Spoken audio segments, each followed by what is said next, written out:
My name is Ari Bardak Mitchell and welcome to my channel.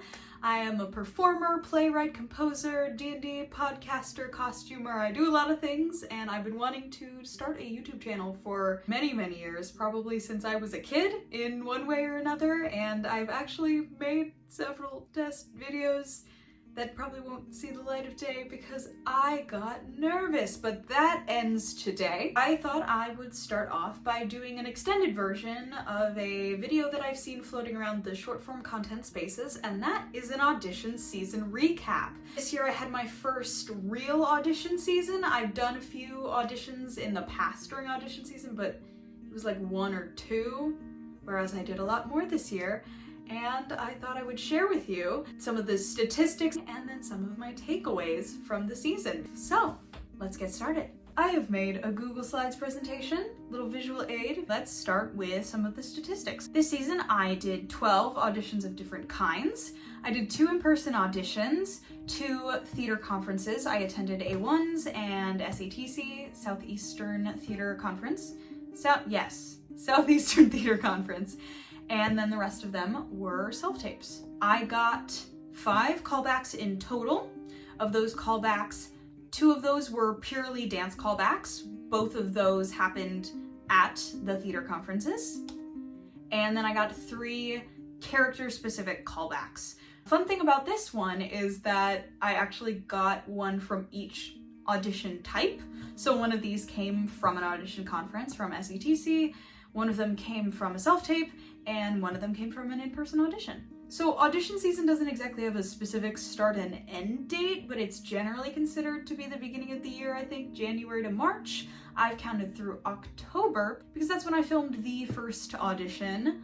Both my October and November ones marked here were auditions for theater conferences that I then attended. And then I did 4 in January, 4 in February, and 5 in March. I did not realize that so many of those were in March. I was like, oh, that's the end, that's the trail off. I had 5. Now time for some of the more fun stuff, less numbery stuff. I wanted to do a little breakdown of the age demographic because I'm very short, I'm 5 feet tall, and I have a round face, which means I audition for a very wide range of ages. And so I wanted to break down when I was auditioning for a specific character or called back for a specific character, what was their general age range. I auditioned for 3 child roles, 2 teenager roles, and 4 adult roles, which is actually more than I thought. I'm always playing teenagers. Y'all should look at my resume, it's kind of hilarious. Next I want to talk about what material I used. I had a lot of fun at the end of the season looking back at what I actually used, what are things that I should look for replacements for, and what was working really well and I should really keep it in the book. So the number one piece of audition material that I used the most was Finish the Fight from Suffs, which I used for 4 different auditions. I love that song. I love singing it. I play a lot of like spunky with a lot of heart kind of characters, and I think that works really well for that. Then our next 2 places of most used are tied with 2 uses between a monologue from the character Alice in the play You Can't Take It With You, which is a serial comic monologue that I really love doing, and that is tied with Alone in the Universe from Seussical, which is my child role song. That's another one I absolutely love singing, and we'll talk about that more later. So now that we've gone over some of the numbers, some of the demographics, fun stuff like that, I want to talk about 5 takeaways that I have from my first real audition season. Oh right, this presentation has 2 more slides. Jobs booked. 1. I actually booked a job. I'm so thrilled to be announcing here, if you haven't already seen on my other social media, that I'm going to be playing Flounder in The Little Mermaid at Rochester Opera House this summer. Very soon. I actually leave for my contract in a week and a half. I have loved this movie and this story for so long, and I'm just over the moon to get to play this little guppy who's not a guppy. I've been having so much fun doing character work, and I can't wait to be in the room with everyone. Anyway, takeaways. For real this time. So my first major takeaway is find a routine that works for you. For a good 2.5, maybe 3 months during this audition season, I was filming at least 1 self-tape every week. And in order to do that and to do good work throughout all of that, I had to sort of find a rhythm. So what I sort of fell into is during the weekend, the Saturday and Sunday before that week, I would figure out my material, what slant I was gonna do on it, everything I would need for that, tracks, what I was gonna wear. Then on Monday, I would rehearse after my last class of the day, go through material, make sure I actually liked everything. Then on Wednesday during that same time, I would go up to our awesome Small But Mighty self-tape studio that my university theater department provides, which I'm so grateful for, and I would film my tapes. If I had a second tape or that initial filming session didn't go well, I would shoot or reshoot on that coming Saturday. This really helped me maintain a sense of momentum and discipline that helped carry me through the audition period without feeling super burnt out. My next major takeaway is quality over quantity. It's not about how many shows or seasons you submit to, it's about finding the right projects for you. I'm already probably too picky when it comes to shows that I actually want to audition for, but I think that's a blessing as much as it is a curse. If I wasn't certain there was a track for me in that show or that I would have a fulfilling time working on it for however long, I put my time and energy elsewhere.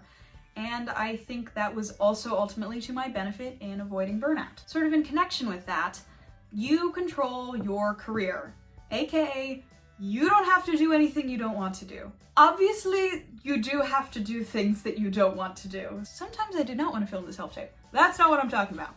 What I am talking about is that you are allowed to choose projects that fit your wants and needs. We get so desperate as actors to book anything just to say that we're working that we put ourselves in situations where we are uncomfortable, unhappy, and or unsafe. I know this takeaway may sound obvious to some people, but I was so resigned to the idea that I was gonna have to work a contract that I did not want to do in order to work contracts that I did want to do. I know I'm not someone who will super thrive in a huge repertory season of 9 shows. I have a body that's literally not built to do outdoor summer theater, but I was so sure that I would have to do one of those things and just suffer through it. And that's not true. I booked a job that was everything I wanted to be. It's one show I can put my whole being into, and it's inside, and that matters to me. And it just showed me that opportunities will come my way that I actually want to do. And so I shouldn't waste my time or put myself in danger to do something. I actually have friends who booked something this season that they knew wasn't right for them and turned it down without having something else lined up. And I really look up to them for that, and I want to keep being like that. My next major takeaway is a pretty typical one, but one that I think still rings really true, and that is comparison is the thief of joy. Because I am in a BFA musical theater program, everyone around me is auditioning during audition season. Well, most people. And so I'm constantly hearing about the amount of tape someone's doing, the amount of callbacks they're prepping for. And I was not getting a lot of those. Before I got the callback that I ended up booking, I had gotten one other specific character callback and a dance callback that went really poorly. And so when I was seeing friends who were constantly prepping for callbacks, I was thrilled for them. And there was a little voice in my head saying, oh, you're not doing enough, and what you're doing isn't good enough, and you're never gonna book anything. And that's not true. And even if I hadn't booked anything, that still wouldn't be true. It goes back to those things of listening to your own needs and capabilities, and that all of that is fine. If I had let myself get discouraged through this comparison by how much I was or wasn't getting, I never would have booked my summer job, because that was the last self-tape I filmed all season. The very last one. I did it on a whim right before I was about to leave for SETC, and I'm so glad I did, because if I had given up, then I wouldn't be working this summer. You have to keep pushing, you have to keep going, you never know, and it sucks, and it is discouraging. But you have to stand by yourself in your work and not worry what anyone else is doing. Just be happy for your friends. That's way more fun anyway. And my last takeaway, and probably my favorite to talk about, is use your material joyfully and creatively. Remember how I was talking about how much I loved my most used audition songs? It is because I love them that I used them so much, and that they are staying in my book. This process is so tedious and so grueling, and if you are singing things and bringing things into the room or into the self-tape studio that you don't really enjoy performing, you're not gonna wanna make more tapes or do more auditions, because it's gonna feel like a drag. You have to at the very least, give yourself something to look forward to performing. And within that, and creating a book of material that you love, You learn to use that material in ways that you would not initially think you'd use it for. When you're auditioning so much, you can't be learning a new perfect song for every show. And so it's up to you to tailor the circumstances around which you sing a song or do a monologue to fit that show. I think my favorite creative use of material this season was using feelings from The Apple Tree to audition for Dawn in Waitress. The Apple Tree is a classical musical theater show, and the song is traditionally way more soprano-y, but I still saw this frantic, lovesick energy that felt really right for Dawn.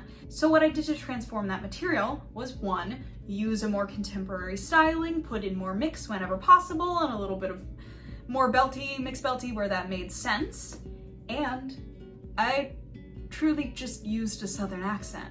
And I found out that that song is really fun to sing in a Southern accent. So I hope I get to use it to audition for Dawn more in the future, because regional theaters I do not think will stop doing Waitress for a while. So I expect to audition for it again, and I would totally use that song again. And then I get to take joy both in the song and in my own creativity. Oh, and if you're wondering what audition song I used for Flounder, it was Alone in the Universe from Seussical, which I just think is kind of perfect, without jumping through any extra hoops. I have a lot of fun performing it, and at the end of the day, that's the most important thing of all. Because if you're not having fun, how are you ever gonna get through it? Auditioning is the job, and it's the worst part in a lot of ways, and it's great in a lot of ways. It's fun. You're getting to explore different roles, you're getting to show people what you can do, and you never know what's gonna come out of it or not come out of it, and that sucks. So if you can at least set yourself up for success, for joy, for play, it makes it all a little bit better. So I think so. So that was my audition season recap. Thank you so much for watching. I hope you enjoyed it. I hope you learned a little bit, or at least didn't mind listening to me ramble for probably far too long. I'm so excited to be starting up this channel because I will be doing weekly vlogs of my contract as Flounder in The Little Mermaid. I'm so excited to live out my Carrie Hope Fletcher dream. She's been an inspiration to me for a very long time, and I want to take you along on this really, hopefully, probably life-changing journey. So I hope you will stick around. Click like and subscribe. Leave a comment down below about your audition season. What was some of your favorite material? What was some of your takeaways?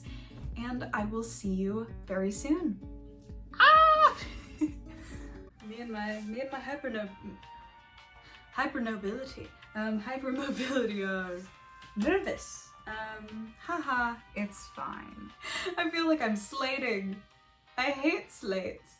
The air just turned on. Can you hear that? Oh. I hate to say it, but I do think I have to turn off the AC. This is where I need my notes. I'm in recently deleted. I'm an idiot. Lighting? It's fine. The lighting is whatever it is, and I simply can't be bothered. I don't remember what I was saying. Oh no.